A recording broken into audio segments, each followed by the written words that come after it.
Pour votre prochain séjour en famille ou entre amis, le domaine du Berceau de Moïse vous accueille. Situé dans un lieu calme et une végétation luxuriante, le Berceau de Moïse vous propose des appartements tout confort, du T2 au T4, climatisés avec une magnifique terrasse. La détente est assurée autour de sa piscine et de son jacuzzi.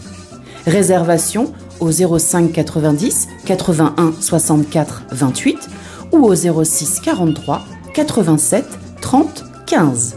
Possibilité de privatiser le domaine pour vos événements familiaux et professionnels. Hexagone, actualité. Le maire de Vieux Habitants, Jules Otto, qui revient de Bonifacio pour le congrès des élus du littoral. Il était accompagné d'une délégation d'élus de la Guadeloupe. Alors qu'est-ce qui s'est passé? Qu'est-ce qui est dit à Bonifacio, monsieur Otto?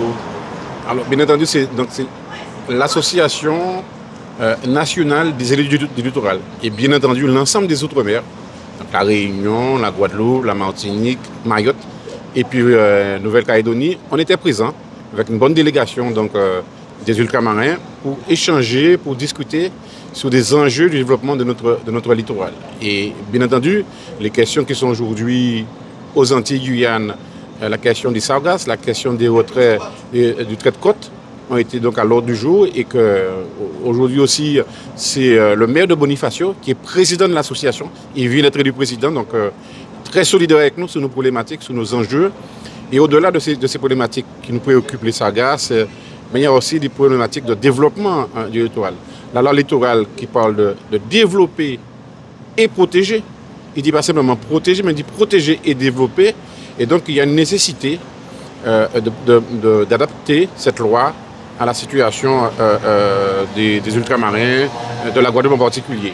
Et d'avoir avec nous Dominique Théophile comme sénateur, il était là aussi pour entendre au plus près les problématiques des collectivités pour que lui puisse le porter au niveau du Sénat pour faire des propositions de projet de loi d'adaptation de ce loi littorale qui est nécessaire. Parce que quand on regarde en Guadeloupe particulièrement, beaucoup de la population vit sur le littoral. Donc comment faire en sorte de protéger ce littoral, de le préserver, mais en même temps d'être un lieu de développement économique. C'est ça les enjeux. Est particulièrement intéressé par justement ce congrès. Il y a beaucoup de côtes, on voit Vieux Habitants, Bouillante et tout le reste, Pointe-Noire. Tout à fait. On a la chance d'avoir, plus que les autres îles de la Caraïbe, de géologies différentes. La géologie de la Grande Terre avec des problématiques qui sont plus liées là actuellement au sargasse, là des fois aussi à la question des retraits du côte par rapport à la montée des eaux. Et la partie qui est en basse terre, un peu différent avec des sables noirs, avec des plages différentes, mais ça fait la richesse de la Guadeloupe. Donc, mais ces plages-là, ce sont par nécessité des milieux qui sont riches en biodiversité, mais qui sont aussi vulnérables. Donc il faut les protéger.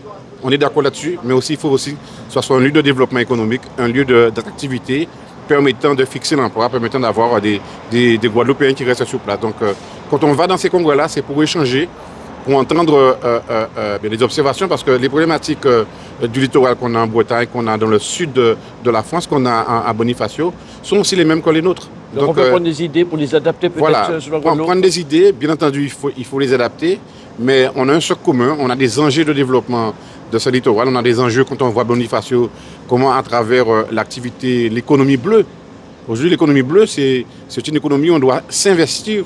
On doit le faire aussi avec délicatesse, avec réflexion, avec anticipation, et de dire que ce qu'on va proposer aujourd'hui, c'est à Vieux Habitants, ils travaillent énormément, la Côte-Sud-Vaud, ils travaillent énormément sur la question de ville bleue d'avenir, de comment faire en sorte que demain matin, ces territoires-là, eh bien le bleu, la mer, soient une chance de développement pour nos territoires.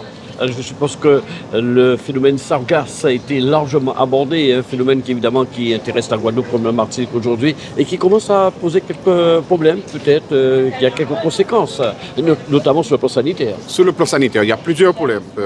Les sargasses, c'est des sujets économiques, parce que quand, par exemple, la Désirade ou les îles du Nord, les îles du Sud sont bloquées, ce sont des problèmes de mobilité, de développement économique, c'est des problèmes aussi pour les marins et pêcheurs.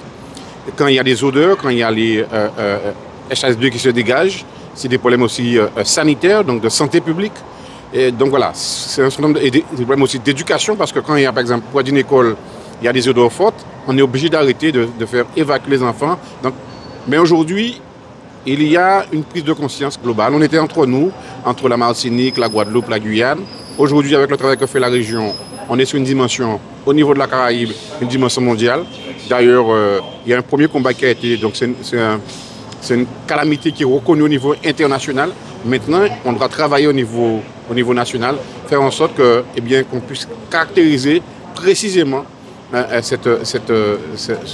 les sargasses. Est-ce que c'est un déchet? Est-ce que c'est une pollution? À partir de là, quand on va caractériser clairement les sargasses, la prise en charge sera différente. Et bien aussi, les stratégies aussi cliniques, sanitaires, avec de plus en plus des études qui vont se faire au niveau de l'ARS, vont permettre eh bien, d'arrêter des stratégies cliniques très claires au niveau de la population. Donc, mais ce qui est important, c'est de faire en sorte que les sargasses, on travaille sur au moins 3 niveaux.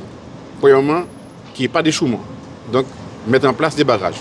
On y est en Guadeloupe et en Martinique, et particulièrement sur Petit-Bourg, sur la Grande Terre. Deuxièmement, quand ça échoue, quand il y a des forts échouements, c'est de les enlever rapidement. Et troisièmement, c'est de trouver des lieux de stockage, pour ne pas avoir des phénomènes, parce qu'on sait très bien que le lexivia, le jus qui se dégage, est chargé d'arsenic et donc peut être toxique pour la nappe phréatique. Donc, alors justement, les lieux de stockage, comment les trouver? Alors, où mettre ces sargasses? Si on parle de la Guadeloupe, avec la préfecture, avec l'État est bien engagé sur ce dossier-là, on a 2 lieux expérimentaux. On est à Capesterre de Marie-Galante. Le travail se fait avec le maire de Capesterre de Marie-Galante pour arrêter définitivement le lieu. Et puis, il me semble que le maire de Saint-François a délibéré pour arrêter aussi un lieu pour que, eh bien, avec le BRGM, avec l'État, avec la région, avec le département, avec le syndicat d'initiative intercommunale pour la valorisation des sites et des plages, on y travaille ensemble et faire en sorte que eh bien, les sargasses, quand il y a un échouement, on peut les stocker dans des conditions pour que demain matin, ça ne pollue pas la nappe phréatique. Donc on peut dire, allez, on peut garder une note d'optimisme quand... allez, ça va pour l'équipe qui pourrait être en tant que président du syndicat intercommunal pour la valorisation des sites et des plages, le travail que je vois que fait la cellule Pulsar, donc c'est la région, le département, l'État, il y a des données qu'on doit commencer à accumuler pour que le travail scientifique puisse aller plus loin et permettre à savoir comment agir efficacement contre les sargasses. Il y a un travail scientifique, mais qui n'est pas simplement en Guadeloupe, qui est national, international. On y avance, on n'a pas assez de données pour le moment, mais en avançant, on pense qu'on peut être plus efficace. Deuxièmement, c'est d'avoir une ingénierie technique permettant d'arrêter les sargasses au large et de pouvoir les ramasser propres et de les optimiser. Et puis quand ça échoue, d'être efficace avec nos entreprises, accompagner au mieux les collectivités pour nettoyer rapidement les côtes, pour ne qu'il n'y ait pas ces odeurs qui se dégagent. Il faut rappeler que ce congrès qui s'est tenu à Bonifacio, c'était tenu en Guadeloupe. C'est un congrès annuel qui est très important. C'est un congrès annuel. Moi, depuis que je suis maire, j'y vais pour la 4e fois. Et l'an dernier, c'était au Gosier, parce que l'ANEL regarde bien le littoral. Et que s'il y a un pour la République, pour la France, c'est bien dans les îles. C'est bien dans les Outre-mer qu'on a le plus de littoral. Donc, de venir regarder au plus près, ça a été le cas au Gosier. Cette année-ci, on est à Bonifacio, encore une dimension élienne. Ça montre bien que l'ANEL prend bien en compte cette dimension littorale, nécessité de développer, d'aménager et de préserver.